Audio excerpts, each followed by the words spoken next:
Yay! Fabulous. Hello, hello, hello, everybody, and welcome to the Writer's Bridge. We are so glad to have you here. It is just fantastic to see you here today for our talk all about author publicity 101. What the heck should we know? What do we think we know that may not be correct? And what is absolutely going to help us moving forward? We have an incredibly exciting guest today, and I'll introduce you to her in just a moment. And I also see that some of our community who are also publicity people are here in our audience today. You know who I'm talking to you.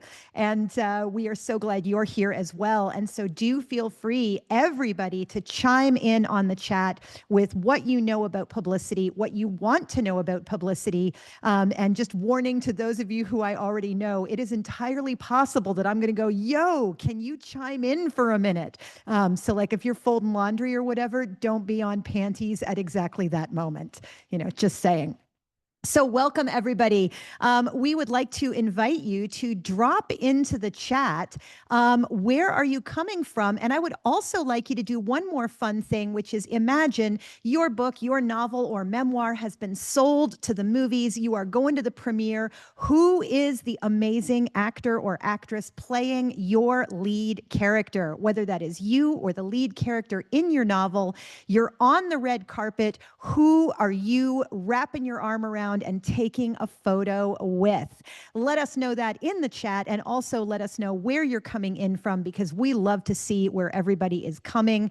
And I love seeing people who I was just with on a boat too. So hi, Fernando. Hi, Loriana, and other Queen Mary veterans. It is really great to have you here.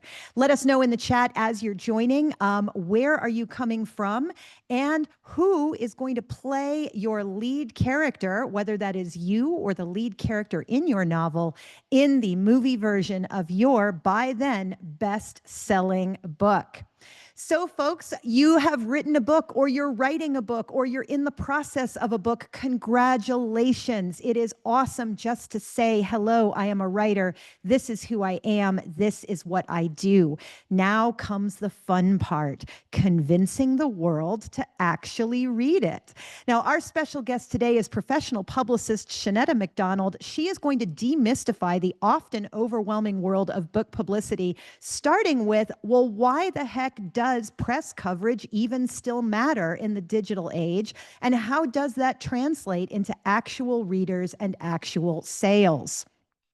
We're going to break down the difference between what your publisher's in-house team handles versus what external PR agencies do.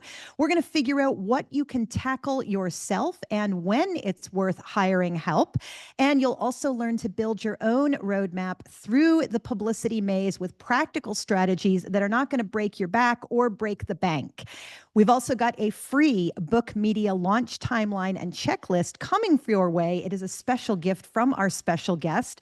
But first, let me fill you in on what's coming up with Craft Talks. Now, you may have noticed my normal co-host, Sharla, is not with us today. She is having a fantastic vacation right now. However, Craft Talks still soldiers ahead. This Saturday, October 4th, I am going to be teaching a live webinar on writing character. And it's all about how to use the tools an actor would use to play your characters in order to write them better in your novel, in your memoir, in your essay, in your story. In November, our special guest Shanetta and I will be teaching a class in how to be seen as an expert and how to build your brand as a writer. Also, if you are in Northern California and you need a last-minute retreat, I am leading a week of writing and revising at Asilomar, which I have never been to, but I've heard it's an awesome retreat center. There's actually 3 concurrent retreats happening, myself and 2 other teachers, so it's all writers all the time. We will drop the link in the chat. That's the last week of October. And finally, happening all week this week is a free memoir summit, which is a whole collection of webinars. It's 37 different teachers with both live and pre-recorded sessions. It's called Dirty, Messy, Alive. It's hosted by Janelle Hardy. If you are writing, it is a great chance to check out a whole bunch of teachers and see who the heck you like and want to spend more time with. If you are a teacher or a coach, summits are a fantastic place to build your audience and establish yourself as an expert, which is one of the things we'll talk about today. So I highly recommend seeing how it all works. All of those webinars are free. I'm going to drop the link in the chat. You can also buy an all access pass, which gives you all the replays and a crap ton of bonuses as well. And I got to tell you, teachers, it has really been fantastic to be involved in different summits. I've done 3 different summits this year, and each time it has added anywhere between 200 and 500 people to my mailing list, and they are all people who didn't know me before.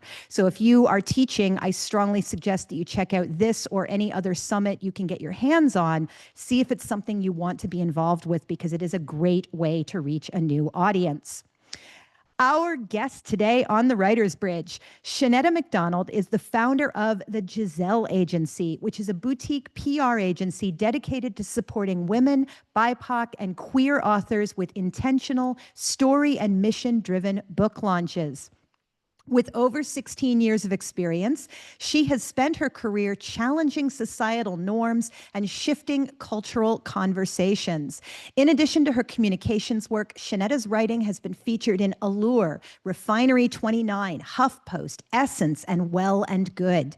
Today, she proudly focuses on amplifying the voices of those who need it most, marginalized groups who are making a difference. Let's give her some jazz hands. Welcome, Shanetta. Thank you. Welcome. Welcome to me. So excited to be here. Shanetta, how did you get into publicity? Why are you a publicity person? Yes, great question. So in college, I am from Chicago, born and raised. I went to a small Catholic university called St. Xavier University.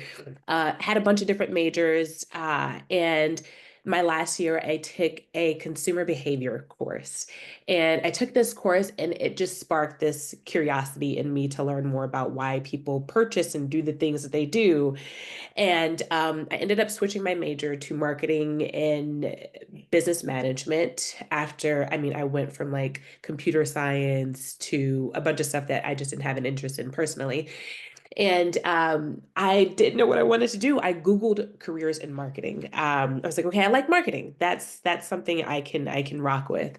And public relations came up for me. I had no idea what PR was, but I'm really good at being resourceful and figuring things out. And so I just Googled what to do if you want to do this and found some article that was like, get a mentor. And I don't even know how I found this mentor. I found a mentor who was like an executive in I think at the time maybe Burson Marsteller, based in Chicago, and met with this guy who told me what to do. And it was like he was like, do you have writing samples? I was like, what's that? And so I just started at the most basic level, and I think I had graduated college at this point. And so I went back and did 2 years worth of internships, and I just found myself fascinated with it. And my focus hasn't shifted. And I had landed my first PR job as an account coordinator in 2008. And I've had other interests, but I've always stuck with PR. Fantastic. And so I know this is like a super, super basic question, but Yeah. why do we need PR? Yeah, we need PR for so many reasons. One thing that comes to mind is trying to explain this to family who probably still don't understand what I do. And I'm like, do you see the news, the media, and the stories in the newspapers? Like, how do you think it all gets there? You need PR. I think of PR as a partnership between, a business, a brand, a product, a service, and the media. We need stories that are representative of what's out here, what's available to us. And as a publicist, I have a really big role in shifting that, in making sure that a client who I'm working with has an opportunity to tell the story that they want to tell. As for for a brand or an author, it's really important for visibility, for credibility to, most brands and people want to make money. It's a through line for sales. PR is not sales, but I say with the right PR person, with the right strategy, with the right plan, with someone who's asking the right questions about a sales pipeline, it can really support sales. And so I think of it as this multi-pronged way of like not just crafting stories and making sure that from the client perspective that the story that I want to tell is being told. But yeah, we all want to make money as well. So I think it's important in that aspect too from Well, and us. I think not even just making money, but most of us write books because we have something powerful to say. We have something Absolutely. powerful we want to share.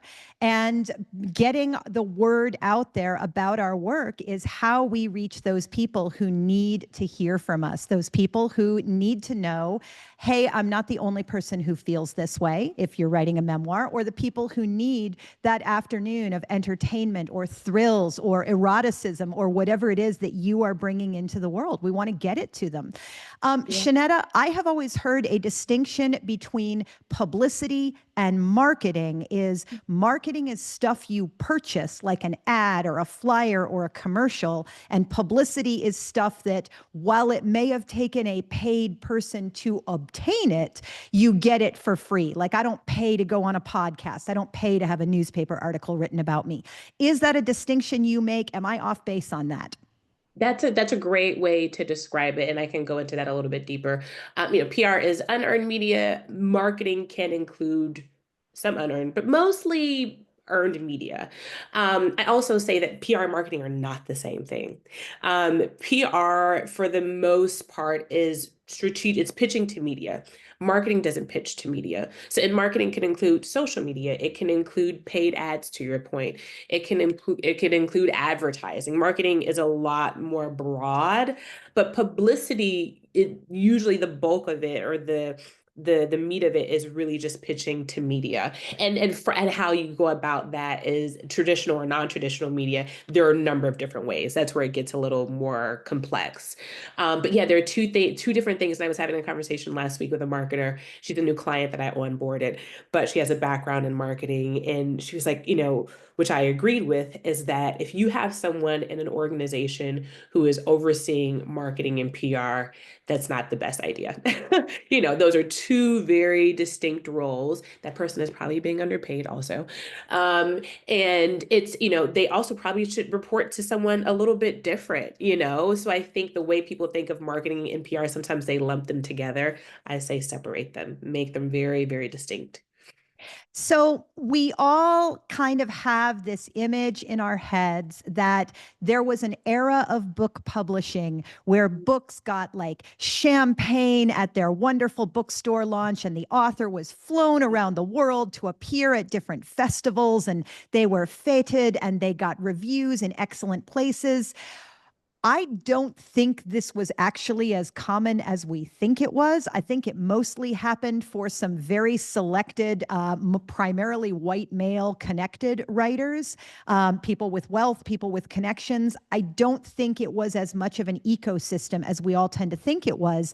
But regardless of what happened in the past, what happens now? If you're publishing traditionally, there is theoretically an in-house PR person, whether that is the publicity division at Penguin Random House, or whether that is the intern at the tiny little literary press that is, supporting and loving your book. What does in-house PR actually do? Or what are they supposed to do? Or what should we be asking them to do? Yeah, in-house PR for traditional publishing. I mean, ask the world of them. I'm a big believer in asking. We can ask everything of them.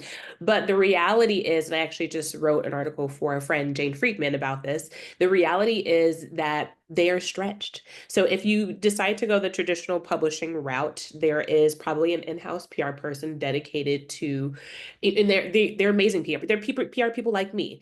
So this has nothing to do with their skills, their capability. It's really based on resources. But that person has a lot of different launches. They have a plate full. I'm not sure if anyone is familiar with traditional PR and agencies. I used to work at a few different agencies, and if I had 5 versus 8 accounts, then I was stretched thin. Then none of my clients would get the service that was really due to them. And so it's no different in-house. If someone has, multiple authors with multiple launches coming out, perhaps around the same time, they perhaps just can't dedicate as much time as they would like to supporting that launch. And so I say always ask, be bold. A client I just onboarded recently, like who I just mentioned, she has no idea. Her book comes out in February. She has no idea what the PR plan is from her publisher. And I'm like, well, did you ask? And she's like, well, I asked my agent. I'm like, well, okay, let's get on a call. We can all get on a call because I'm also meant to be a partner. If there is someone that's in-house on the traditional publishing side, we are meant to be partners. I come in with my plan. I usually lead, and then we ask for their support. So ask the world, but ideally, they should have a launch plan. So if you can't afford an outside agency, they should have a launch plan. What is your plan to get me press before the launch, during launch, and perhaps after the launch? I'm talking like it could be a Word doc, it could be an email, whatever it looks like. What does my book tour look like? From a publisher's perspective, they probably really care about that launch week. So what does launch week look like? And there are a few things that happen prior to that contractually.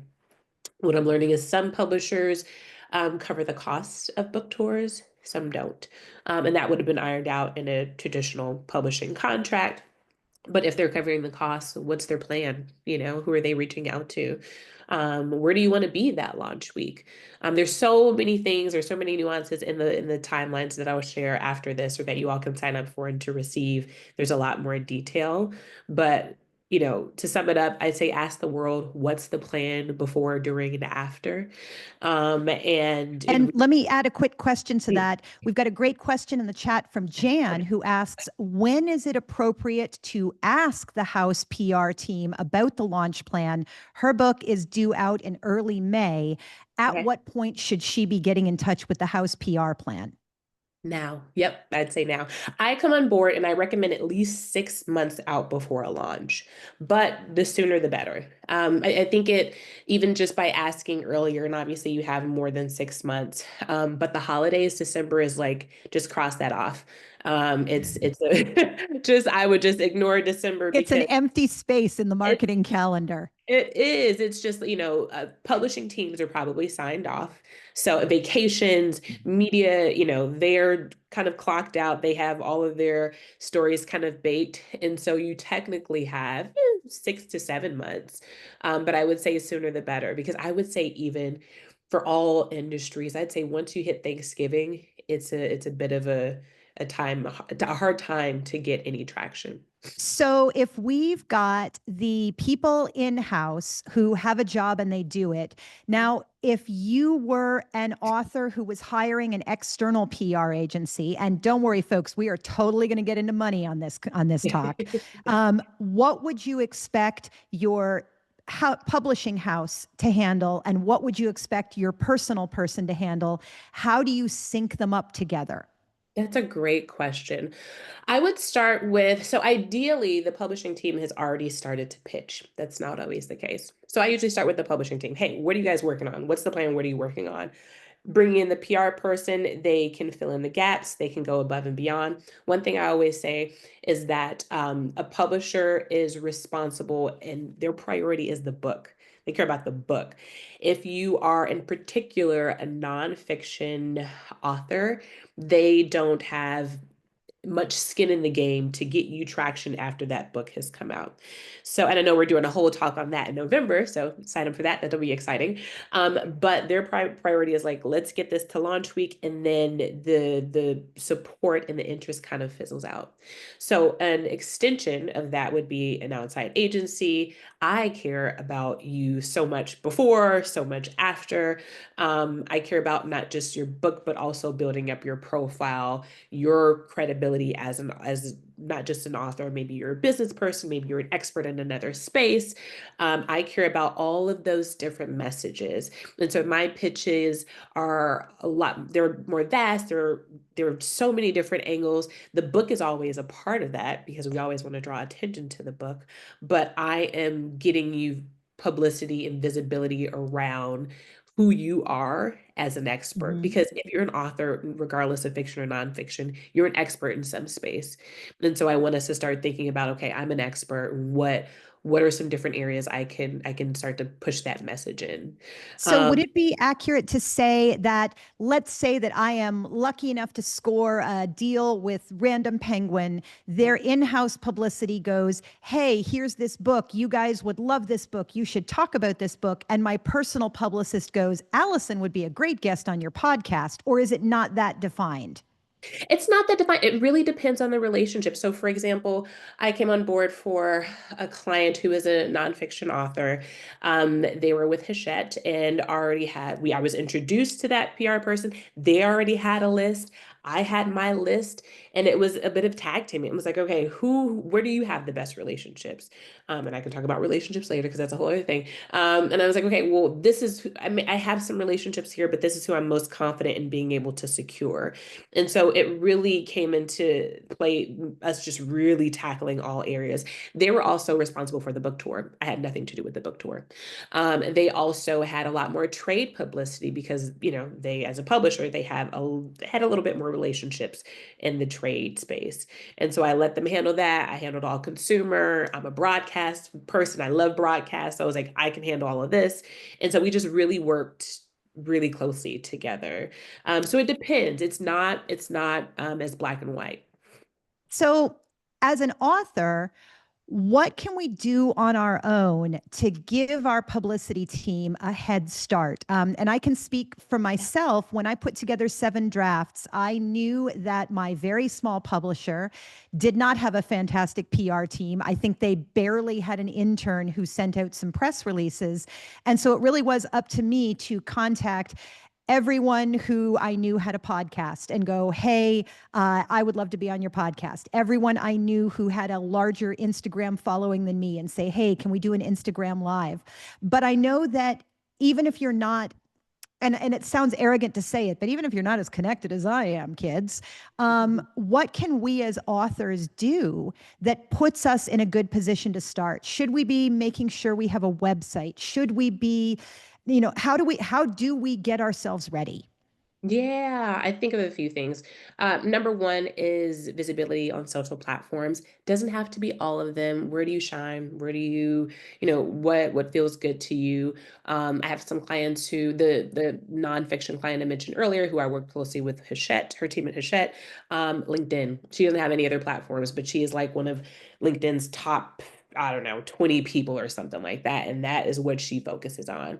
And so when I link to her in a pitch, I link to her LinkedIn because people are going to say, oh, this person has 40,000 followers on LinkedIn. They were a person that has credibility. I trust them. And we got Wall Street Journal, we got her a Time article, we got her some really great press because she had created a space for herself as an expert and a thought leader.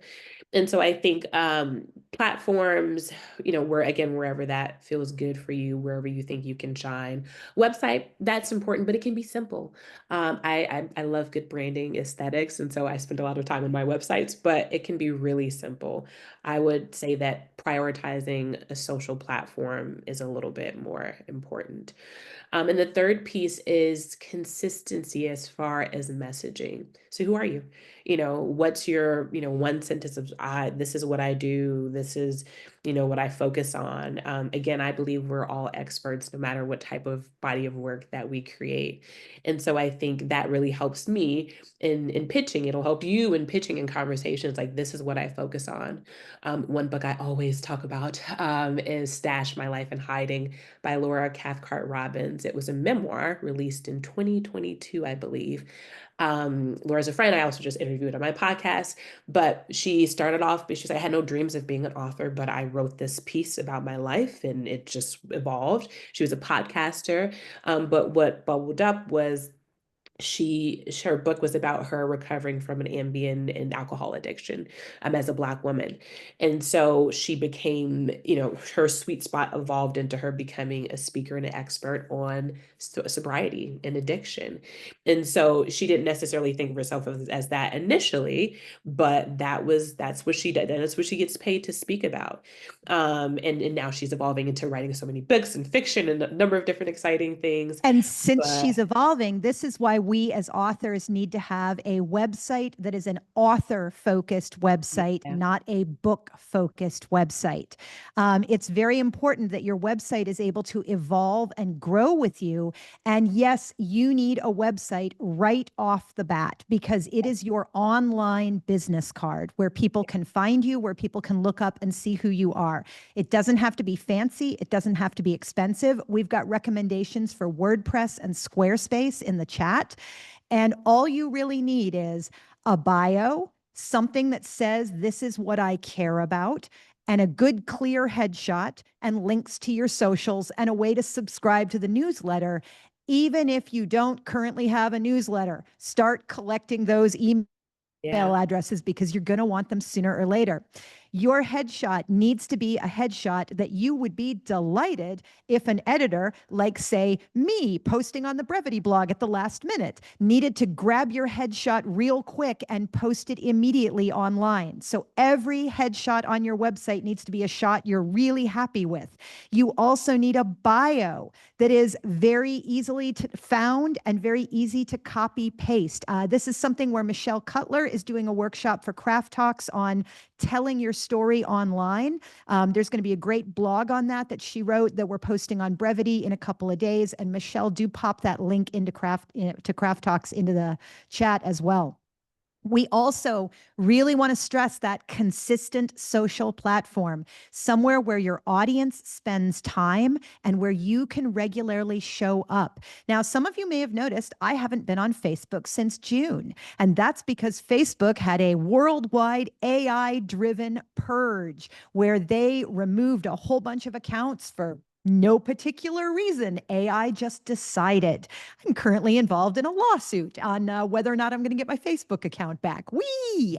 But I have not been on Facebook in a while, and it has made me realize how much I depended on Facebook to reach my audience. I have seen a big drop in my income due to not being able to reach my audience on Facebook. I need to be sending my newsletter more often. I have not been on Twitter or Blue Sky because they both felt a little cesspitty. And I logged on the other night and was like, nope, still cesspits. Look, somebody's still mad. I wrote an article about AI back in May. Look, people are really upset about the political world right now, which, yes, we should be, but it's not where I want to spend my time selling my stuff. I've decided I want to focus on Substack. I want to focus on LinkedIn. I want to focus on my newsletter, places where people are being reasonably civil and we are able to talk about books and writing and interesting things like that. Those may not be your platforms. Your platform might be the nursing conference and the nursing conference's mailing list and the nursing conference's newsletter because you are a nurse writing a book about nursing and that is who your audience is going to be. Your audience might be the people who show up to the mega church on Sunday morning or the people who show up to the Hindu temple or the synagogue because maybe you're writing a book that's going to specifically appeal to them.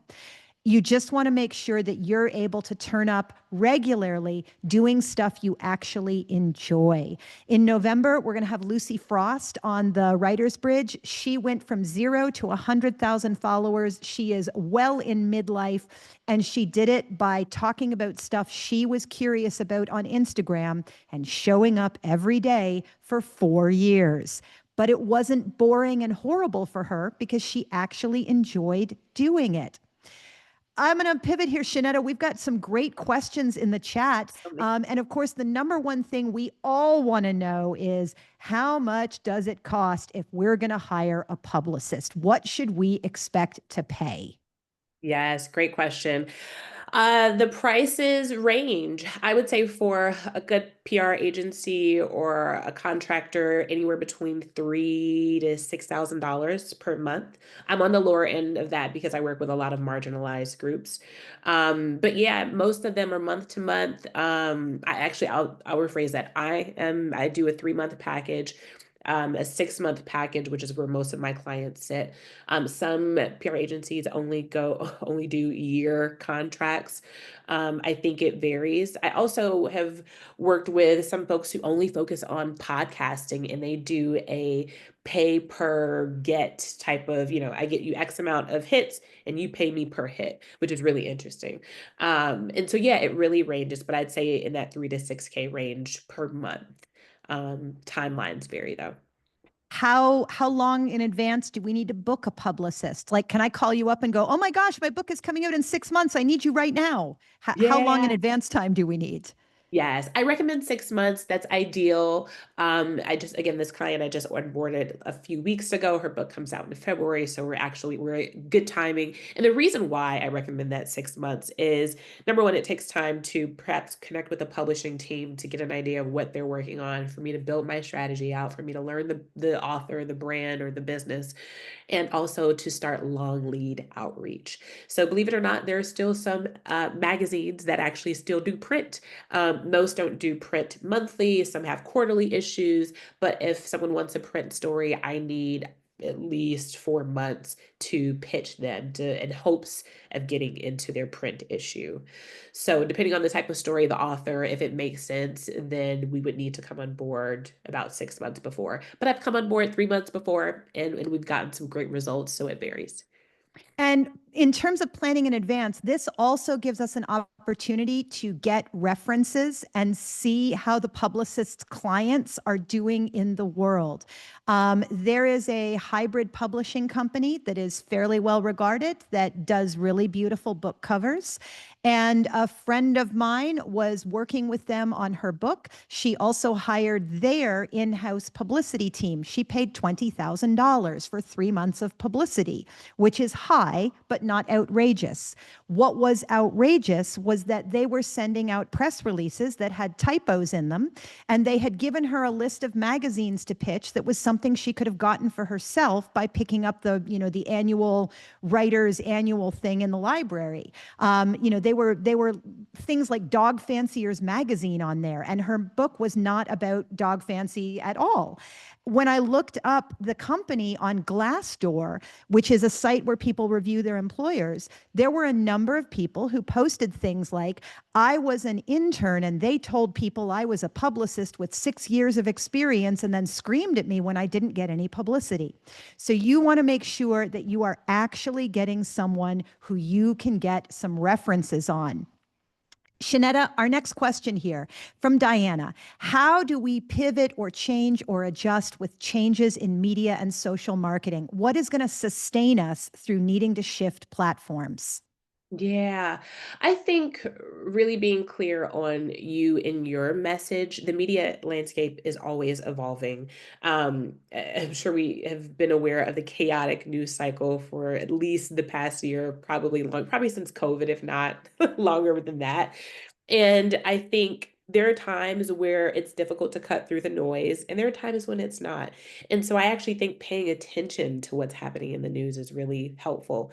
I don't believe in being as reactive as I think a lot of publicists are, but I think sometimes there's a lot of opportunity. For example, if I have a client who, just making this up, is an addiction specialist, or they focus on that in that realm, and there's a big news story about addiction or an epidemic or something happening in that space. Actually just opened up my podcast and there was a story about that podcast app, but there's an opportunity to weigh in. It's like, hey, there's this new study that came out. I would love to, pitching media, I would love to share some feedback around it. I'm an expert in this space. This is what I do. I think I have something to add to this conversation. And so I think instead of thinking of how do we, evolve, or how do we pay attention to it or cut through it, I think how do we evolve with it? Like pay attention to what's happening. Do you have something to contribute? What can you add to the conversation more than anything. We have a great question where someone, here we go. Rachel is asking that she's got the impression that generally PR, bookstore placement, that kind of thing, they are mostly for traditional publishers, and that people who are smaller authors who are not a big deal, you're expected to do your own event planning, your own bookstore placement, your own promotion. And I think on one hand, kind of, yeah. But on the other hand, I don't think events and bookstores actually sell that many copies. I don't think it's that useful for us to focus on, can I get 6 readings in the greater LA area? Because you sell what, maybe 10 books at a reading. Shanetta, how valuable are in-person events? Should we be fighting to get them? Is there a particular kind of in-person event that's better? Yeah, that I totally agree with that. First, they're harder to come by. So I also think back in the day, you could book, a tour stop for a number of different bookstores and probably have a bigger turnout, probably have more sales. There are so many of us who want to write books and put projects into the world. And so it's becoming a little bit more difficult to land those spots. And also, there is the bookstore who can help get people to the store for the event, but they're also relying on you, which is why the platform and you as an expert is really important because they're not solely responsible for that. They can give you the space, but then you have to work to get people to show up as well. And so I think if we think about it as far as sales, it's not the biggest driver of sales by any means, but it's great for visibility. It's good for content. It's good for relationship building. You never know who can show up. And so I think for different reasons, it's valuable, but for numbers and actual sales, not so much. And I think this draws us into a great question from Basira. She says, it's hard to believe that paying even $3,000 a month would return at least that much to me. Can it? I'm sure it depends on the book. So, how to judge?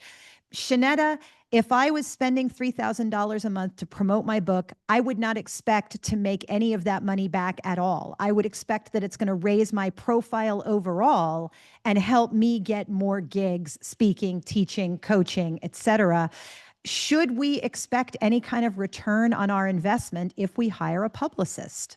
Yeah, I think you nailed it. I think the return on investment is the raising your profile and visibility. For debut authors in particular, they outside of perhaps whatever platforms they have, they don't have credibility or visibility in the media.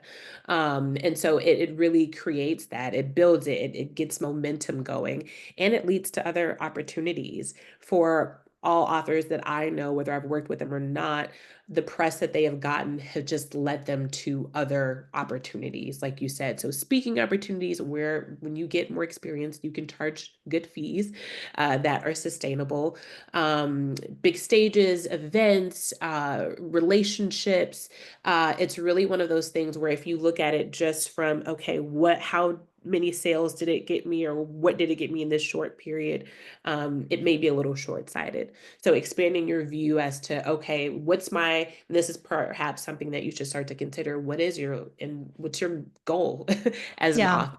Is it because also if you want to write more books, it's really helpful for that. Your publisher, whether you do, assuming you do traditional publishing, they're going to look at obviously the sales, but they're going to look at the press. They're going to look at, okay, what's your vision? What are they working on from a vision perspective? Is it an extension of what they already wrote? Are they an expert in some field? So, publishers are looking at who you are and the interest that you've drummed up as well. So it's really fits into the bigger picture for whoever you want to position yourself as. What about speaking at book festivals? Mimi asks, is it important to speak at book festivals? Will that help you? For me, I can think of 2 reasons to speak at book festivals. Number one, is it the audience I'm trying to reach? So, for example, for me, it's better to be at a writers' conference than it is to be at a readers' conference because my book is for writers, not for readers. But also, it's something that positions me on stage with a bunch of people more famous than me, who I Mhm. would like to be associated with in my readers' minds. Shanetta, book festivals, conferences, conventions, what helps us? Yes, I would say yes, yes, yes to all of them. My agent, my literary agent, is also an author, and she has spoken at Steamy LitCon, which is actually going to be in Anaheim this year, every year, for as an agent, but also mostly as an author. And I think for her as an author, like she writes about romance, so like that's her audience. So romance festivals, novelist festivals. Those are the people that not only, she probably works within the industry, but who read her books. So I think, yeah, taking a step back, thinking about, okay, what type of author am I? If I'm writing a memoir, where are those people at? If I'm writing something that is more self-help, more about leadership, it may be at a business conference. I have a client that I'm trying to get in right now, but we've been in talks. She is a founder of this amazing business conference that is in Canada every year. And so we've been talking about her potentially launching she's doing indie publishing. So potentially launching the book at this conference, which brings in thousands of people, and that's her group, that's her audience. And so thinking about who is your audience? Where are they at? So before you even start to think of like, okay, do I need to be here? It's like, okay, where's my audience? Because maybe they aren't at festivals. Maybe they're just online, but I think there are just a number of different ways that I can go. Can a publicist pitch an author as a special guest so that you don't have to pay for a table at the conference? Asks Tanya, where presumably at your table you can then sell copies of your book and meet people. Do you get a free table if you're a special guest, or does it depend on the conference? Oh yeah, it totally depends. Yeah. Yeah. So some conferences you perhaps have to pay some, and if there's a panel or perhaps a workshop or perhaps something that's a little bit more interactive, ideally you're getting paid for that. But if the format is different and if they have vendors that are authors, then perhaps you have to pay. So it depends, but I always try to work around and position my clients in a way that helps them to get paid I love versus that. I love that. yeah. I am looking through the chat and I'm going to get to a couple more questions. Hey, Tracy Royal, I would love to invite you to unmute yourself for a moment. Tracy is both a professional publicist in a slightly different venue. She is not a book publicist specifically, but Tracy is also working on publishing her own book, and she is really digging into her networks and her connections with who she knows, with who she's been connected with all her life. Tracy, will you tell us a little bit about what you've been doing? Because you are not a super active social media lady, but you are a really connected lady. Will you tell us about your journey, Tracy? Oh, yes, thank you. Um, so I landed a literary agent this spring. I am a publicist. Shanetta, I graduated from Medill. I'm a publicist.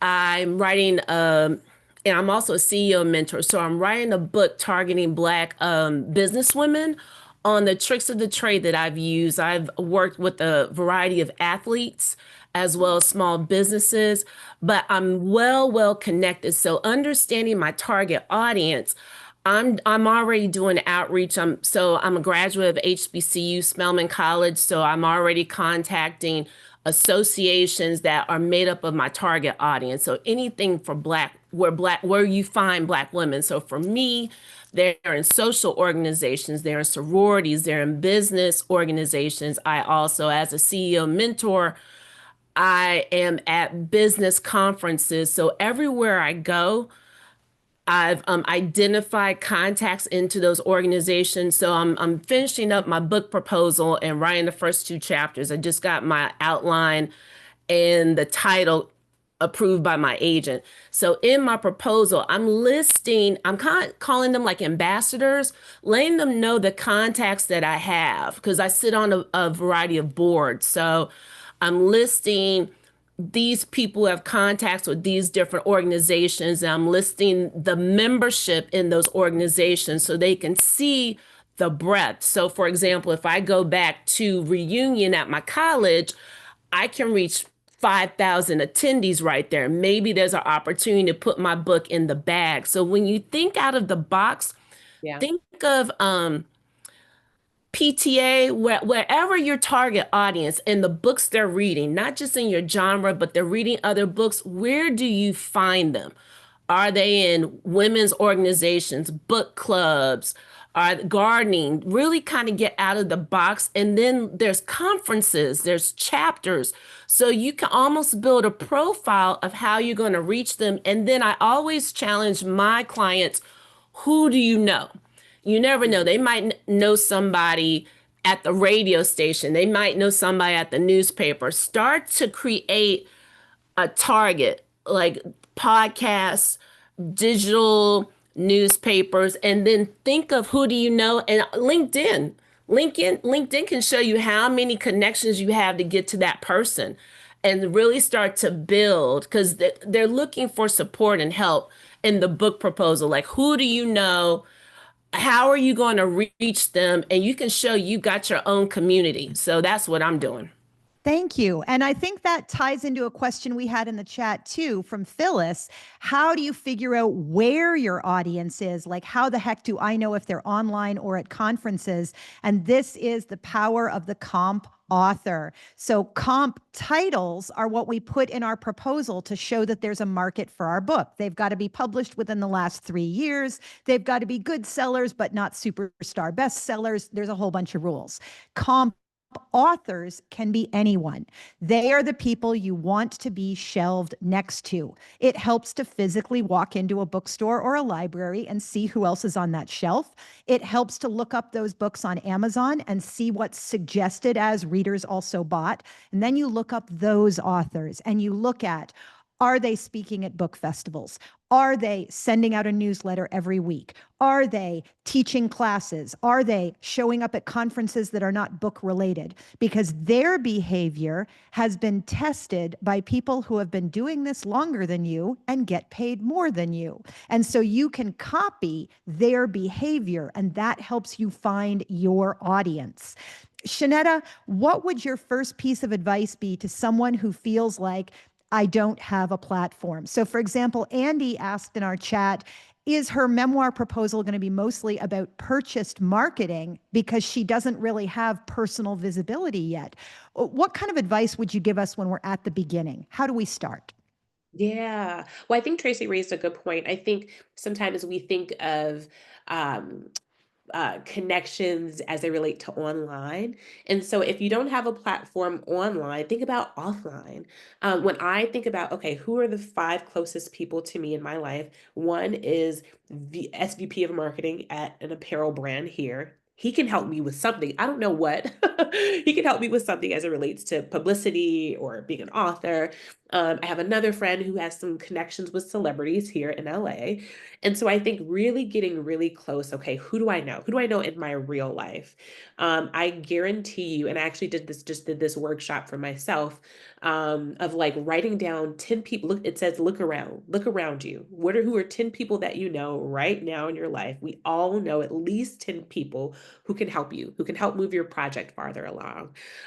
Close friends, family, acquaintances. If you're on the board of an organization, like Tracy's on the board, what college did you go to?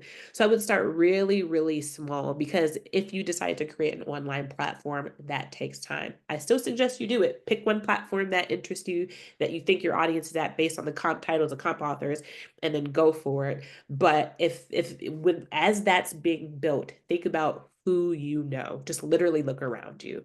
Write that list down. And in my experience, when I was writing this list down literally last week, more and more people just started coming to me. I'm like, oh, that old boss that I used to work. Oh, that old colleague. We've all had jobs. Where have you worked? Who did you have good relationships with?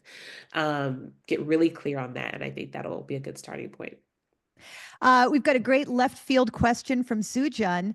Which month would be the best time to launch a new book? Great question. I don't think there is a perfect time to launch a book. I would just avoid the holidays because of so many different things going on. It depends. I would say for Black authors, I've heard of a lot of authors who are launching books during Black History Month, but that can also be crowded. It's a great time, but it could be crowded if there are so many of us launching books. I think it matters more to work with your publisher on launching the book when the book when it's timely for the story that you want to tell. For example, I am a future memoir Paris. I have an agent, which I've shared. We are working on my memoir, which is about eating disorders. In my mind, there is no other perfect time than to launch this during National Disordered Eating Week, which is in February. Whenever we land the deal, I'm like, it has to be in February of whatever year that this book comes out. So, and that's a good time for me. So I'd say backing up, thinking about the story that you're working on that will see light, and see if there is a good time. Can you tie it to a moment that's already happening in the news? I like that. I like that a lot. Valerie asks, my book is about to be released through a hybrid publisher. And Shanetta, I don't know if you've worked with self-publishers or hybrid publishers. We'd love to know about that. How can Valerie get a list of press and print media contacts? Referring to Allison's comment about the library, what would I ask the librarian for? There is a writer's yearbook that still comes out in print every year that lists basically all the magazines that can possibly be thought of. And those are great places to pitch essays to and to send press releases to. Shanetta, how can we get a list of press or print media contacts? Yeah, great question. I have worked with a client who did indie publishing or hybrid more so. I think she worked with Girl Friday Productions. They gave her a list of outlets that she should pitch, but thankfully she had me, so I had the actual contacts. It's not the easiest, but it's also not impossible. So if it is local media that you want to pitch, so let's say I'm based in Los Angeles, if I want to pitch someone at the LA Times, I can actually go to the store, buy the LA Times, and see who's writing the stories, Google them, and I can get their contact information. If you have physical magazines, if you want to pitch a magazine, they're usually on the masthead. I also use a couple of websites. I use hunter.io to just find contacts. I have a media database. It's muck rack. It's really expensive. Most of us aren't going to use it unless you are a publicist. But hunter.io, Rocket Reach is a good one. They give you a certain amount of credits before you have to pay. Those are the two websites that I would recommend outside of Googling, outside of mastheads. Even, your local ABC TV station, if you want to pitch them, if you go to the website, they have a news tips email that actually still works. People usually reference that for stories in the newsroom. So those are a few different ways that I would recommend it. It's a little time consuming, I won't lie, but it will help to find some of those contacts. So, in our last few minutes, and remember, folks, we always end with our top tips of what you should do today. And we usually have 3 tips, but today we only have 2 people. So, I'm going to ask Tracy Royal to also give us a top tip at the very end of what we should do today to move forward in our writing career with this information. We've had some kind of downer advice here. And Jan says a writer friend attended a workshop about the publishing process and was so depressed by what she would be expected to do, none of which had to do with writing, that she announced she was giving up writing altogether. Fortunately, she has since changed her mind and is still writing. Jan also feels that discouragement about publication. The writing sustains me, the publication and promotion drains me. Shanetta, how do we sustain our joy, our love for our subject, our passion for writing, our desire to keep getting our words out there? How do we do that through this thick morass of money and emails and fighting for attention? Yeah. A deep knowing in the value of your story. That's the easiest way I can sum it up. I secured an agent in February of this year, and I haven't landed a deal yet. And I've had feelings about it. But what the conversation I've had with myself this past week, and we are out on second round of outreach to publishers, is that I know this story is going to see the light of day. And if I were doing hybrid or indie, I know it would. And I know this story is going to see the light of day because it's my story. And the goal, regardless, is to be of service in this story. And so I'd say a deep knowing and also remembering your why. Like this story that I'm writing, it's about me, but it's also not about me. And I think when I take myself out of it and knowing the bigger picture and knowing that if it's in service to others, then however it gets to the light of day, that's not my business. My business is to tell the story. And so that's what I would say. I like that. I really like that.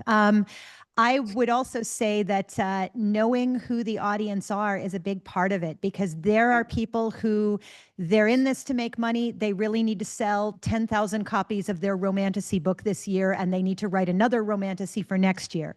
There are people who really want to be recognized by reviews in literary magazines they deeply respect. There are people who just need the shape of their story in tangible form so that they can hand it to someone else who's going to care about it. Not all success looks like fame and wealth. And so think about what makes it successful for you.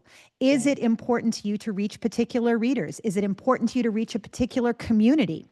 In just a moment, we are going to give you our top tips for what you should do today to get started, to get going with all this. But I do want to remind you, join us at Craft Talks. I'm teaching a workshop on writing character this weekend. Shanetta and I are teaching a workshop on how to get public recognition in November. It's a 2-session masterclass. Michelle Cutler, who's here with us today, is teaching a wonderful class that's all about how to tell your story online, what language to use. If you're watching this on YouTube, please feel free to send that link to a writer friend, and what is it you're supposed to say? Smash that subscribe button, I believe is the terminology we're using these days. Hello, fellow kids. We're also super, super psyched about our next episode of The Bridge. We have got Elliot Kalin, the former head writer for The Daily Show with Jon Stewart and now head writer for the Mystery Science Theater 3000 reboot. He is going to be talking about writing comedy, and I am so excited to hear all about that. So, Shanetta, what is your top tip for what we can do today to move forward in our writing and our publicity? Yeah. Top tip is to pick a platform and focus on it. And by platform, it could be in person. You can say, hey, I'm an in-person person, I am going to find events to go to. I'm going to reach out to my network. And so pick a lane that you feel good in, where your audience is, like Allison said, and just go for it. Like, go all in. If you don't have the platform started, create the account. If you don't have the list started, write the list. Think about where your audience is and pair that with what you feel comfortable, what space you feel comfortable being in, online or in person, and just focus on that. Just focus on the one thing. One thing. I love it. One One thing. Tracy, guest publicist, what is your top tip for what we should do today? My top tip piggybacks on Shanetta's. Define your reader. Know who your reader is. And when I say define, if you're using ChatGPT, give it a personality. It could be Ava, who's 24 years old, lives in California, loves vampire books and yoga. So we need to find Ava. You can put in ChatGPT, list this personality, ask where would she go? And they'll give you a list. It could be gardening groups, it might be yoga studios. Once you get that, and if you don't use ChatGPT, just write this out. I want you to get your phone, go into your contacts. If you have a Rolodex, like I've got an old-fashioned Rolodex over there with my PR contacts. Go through every contact and think, can they get me closer to Ava? And you might even want to look at your contacts. If you're an overachiever, I'm going to give you extra credit. Facebook, look at your followers. Go through and think of who can get me close to Ava and make a list. You will look at LinkedIn. You will surprise yourself. That's your warm market.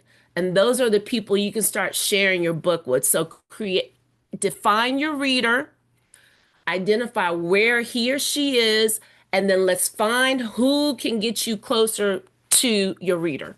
I love that. That's great advice, Tracy. Thank you so, so much. And the thing I want to let you all know too is the more you are able to identify who needs your book, the happier you are going to be, even if you don't sell 1 million copies or make $1 million. My book is my calling card. My book is an addition to my resume. It's something that lets me teach and present, which I love and adore doing. It's something that lets me say to people, hey, let's have a writing class on board the Queen Mary 2. Let's have a writing class in Tuscany. Let's have a writing class in California. And my book lets me do that. It's not about how many copies I sold or whether or not I even broke even on the amount of time I put in versus the dollars I get out. It's that it helped me shape what I had to say into a coherent, constant form and get it into the hands of the people who needed that book. So think about who specifically needs your book. What's the experience that they're going to have when they read it? And start thinking about getting closer to those people. One last thing, start making those deposits in the bank of goodwill. Review other people's books. Talk about them on whatever social media you'd like to be on. Sign up for their newsletters and attend their live or virtual events, whatever's practical for you. Because the more you connect yourself with that audience by doing them little favors, by showing up for them, by talking about their work, the more you're going to feel good about asking when it's your time to make a withdrawal. Please, folks, we love your books. We love your words. We want to see them out there in the world. Do what you need to do and stay committed to the idea that you have a story to tell and there are people who want to listen to it. Thank you so much to our amazing guest, Shanetta. Thank you to our surprise extra guest, Tracy. And we invite you all to unmute yourselves for a joyful goodbye. Thank you for coming to the Writers Bridge. See you October the 20th. Great. Thank you, Allison. Thank you, Thank you, Shanetta. everybody. Really great. Beautiful. Thank you. Hi, Cheryl.